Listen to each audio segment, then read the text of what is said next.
So lastly we have understood about the standard hydrogen gas electrode and how to represent the electrochemical cell, and from that now cell potential calculation. Let's try to understand how to calculate the cell potential.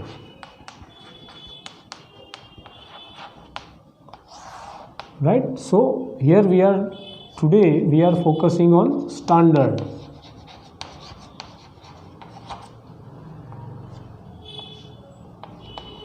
cell potential. That is symbolized as E cell. This 0 or O indicates what?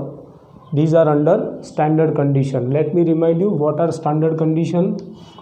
That if a solution, then 1 molar concentration. If it is a gas, then 1 bar pressure and 298 Kelvin temperature. So this is the standard condition.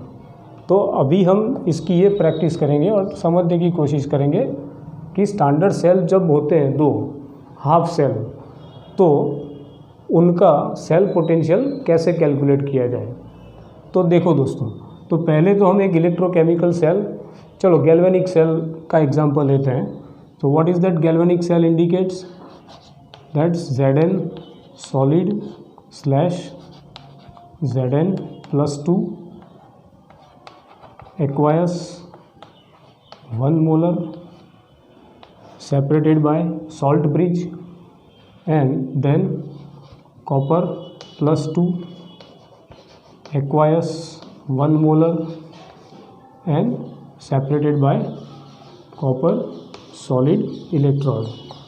So we understood that this becomes the anode and this become the cathode, right? So we can say that zinc is undergoing oxidation and copper is undergoing reduction. अब मैं यहाँ एक ये लिखता हूँ कि E0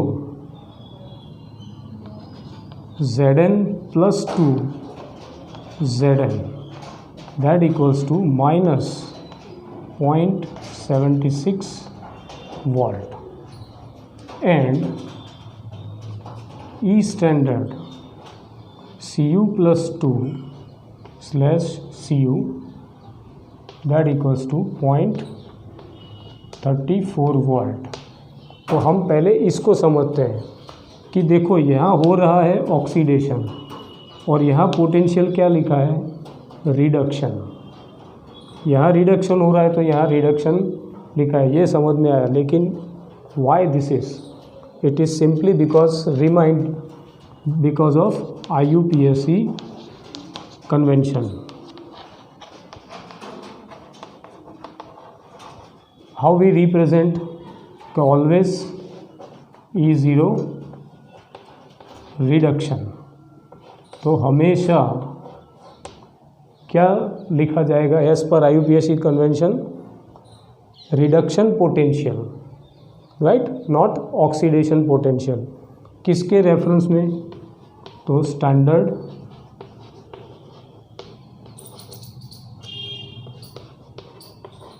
hydrogen gas electrode. तो उसका क्या वैल्यू है?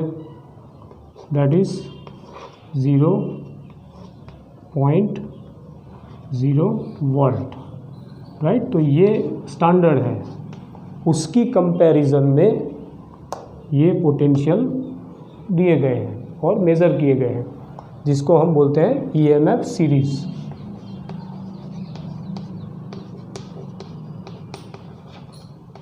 जिसे हम आगे भी समझेंगे. Electromotive force, this is nothing but the potential, right. तो ये सेल है, हमें ये सेल दिया जाएगा. तो ऑलवेज हम क्या देखेंगे कि LHS will be anode and RHS उसकी जो राइट हैंड साइड है वो है cathode. That means oxidation and reduction will be on right hand side, oxidation on left hand side. तो ये हाफ सेल हुआ, तो ये जो पोटेंशियल है वो किसका है, ये हाफ सेल का है, और ये पोटेंशियल किसका है, तो ये कॉपर हाफ सेल, ये जिंक स्टैंडर्ड इलेक्ट्रोड का पोटेंशियल, ये कॉपर स्टैंडर्ड इलेक्ट्रोड का पोटेंशियल।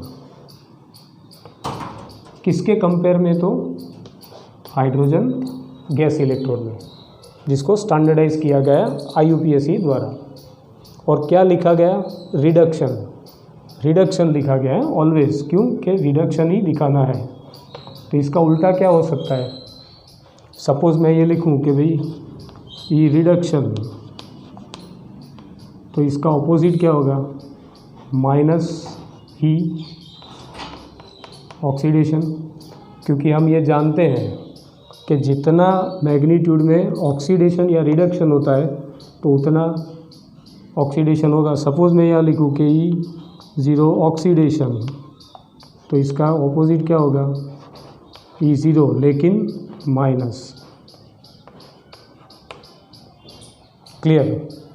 तो देखो अब इसको कंपेयर करते हैं कि भाई ये रिडक्शन है, उसका माइनस है, किसके रेफरेंस में, तो SHE, तो माइनस है, तो उसका नेगेटिव करो तो माइनस माइनस प्लस हो गया, तो उसकी एक्चुअल ऑक्सीडेशन वैल्यू पॉजिटिव आएगी और रिडक्शन वैल्यू नेगेटिव आएगी। सेकेंडली कॉपर के रेफरेंस में देखो तो रिडक्शन पॉजिटिव है, तो क्या होगा, उसका नेगेटिव हो जाएगा, तो कम ऑक्सीडेशन करेगा, ये ज़्यादा ऑक्सीडाइज होगा ये। क्लियर। तो ये बेसिक चीज़ है, समझिए। अब ये जितना भी कोई भी मैग्नीट्यूड है, तो ये रिडक्शन दिया है -0.76, तो ऑक्सीडेशन पोटेंशियल क्या होगा, माइनस इंटू माइनस हो जाएगा प्लस, और यहाँ ऑक्सीडेशन है तो उसका क्या हो जाएगा, रिडक्शन। तो ऑक्सीडेशन है तो यहाँ रिडक्शन पोटेंशियल माइनस कर दो तो प्लस हो जाएगा। तो प्लस माइनस जो भी है, जो है उसका ऑपोजिट होगा। तो ये by convention always we are dealing with reduction potential. अब ध्यान से यहाँ देखो, तो ये भी कन्वेंशन है कि by convention we write anode on left hand side and cathode on right hand side separated by a salt bridge. तो यहाँ से हमें, और ये स्टैंडर्ड क्यों है, क्योंकि देखो 1 मोलर कॉन्सेंट्रेशन है और 298 kelvin, that means room temperature. अब इसका जो सेल पोटेंशियल, ये हाफ सेल है, ये हाफ सेल है, इसको हमने कंबाइन किया तो एक पूरा सेल बन गया। तो वो सेल का पोटेंशियल कितना होगा, ये हमें कैलकुलेट करना है। क्लियर। तो ये तो आधा सेल का पोटेंशियल हुआ, ये आधा सेल का हुआ। तो बाय कन्वेंशन तो ई सेल, और ये हाफ सेल हुआ और वो क्या हुआ, पूरा cell. So E0 cell that equals to, अब याद रखना कि E0 reduction minus E0 oxidation, या तो एक ये तरीका है, दूसरा क्या है कि E0 RHS minus E0 LHS और LHS। तो देखो ये क्या हुआ, पूरा सेल का पोटेंशियल है पूरा, और हमें क्या दिया गया है, हाफ सेल का पोटेंशियल, और वो भी क्या, reduction bye convention, right, don't forget this.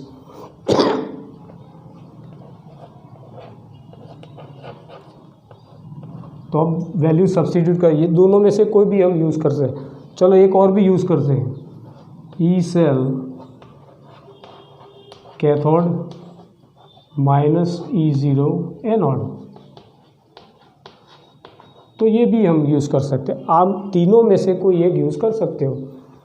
Best possible क्या है, कैथोड माइनस एनोड। तो अब इसकी वैल्यू देखो, कैथोड कौन है यहाँ पे, कॉपर, एनोड कौन है, तो zinc. So let's substitute this value.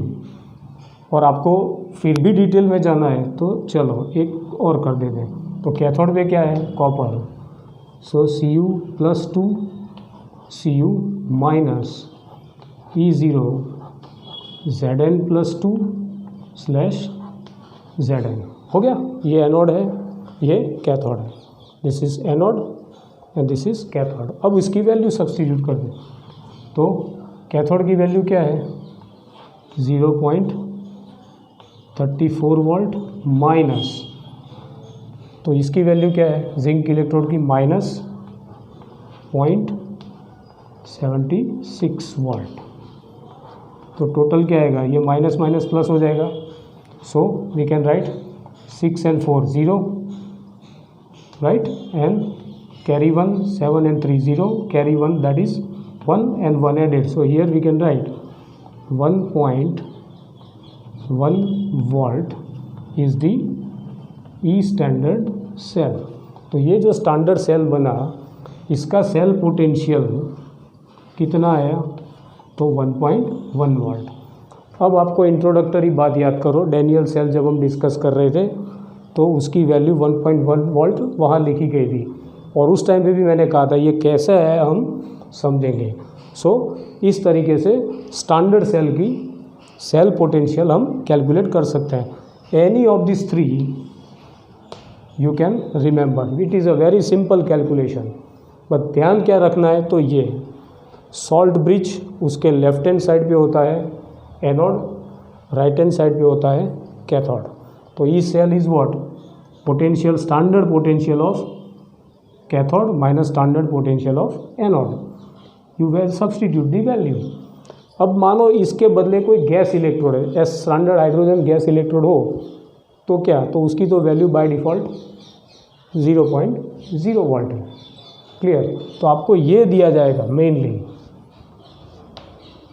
इससे आपको तुरंत क्लिक हो जाएगा कि मुझे कहाँ क्या सब्स्टिट्यूट करना है, बस ध्यान यह रखना है। और ये भी इसका उल्टा है, मैं ये क्यों लिख रहा हूँ क्योंकि कई बार कॉम्पिटिटिव एग्ज़ाम में आपको पोटेंशियल ऑक्सीडेशन देंगे।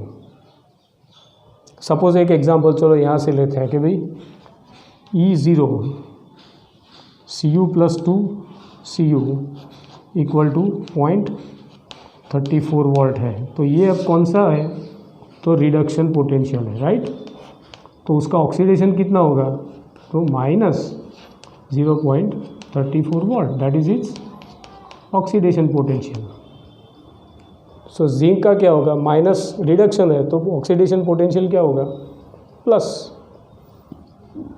Is it clear. सो ये भी आपको समझना है। तो कई बार आपको कंफ्यूज या ट्विस्ट करने के लिए ये ऐसा कुछ चेंज कर सकते हैं, तो ये ध्यान रखना। क्योंकि देखो हमने आगे 11th में रेडॉक्स रिएक्शन भी पढ़े हैं, तो हम क्या करते थे by charge and by electrons we use to balance. तो यही है यहाँ पर है कि जितना मैग्नीट्यूड में रिडक्शन होता है तो उतना ही मैग्नीट्यूड में क्या होगा उसका ऑक्सीडेशन होगा, नेचुरल बात है, राइट। बट ये याद रखने की बात है और ये सिंपल सा कैलकुलेशन है। Clear. So we can make a practice of it as and when we progress the lesson. But read it carefully, think over it, revise frequently, and you will be comfortable with this.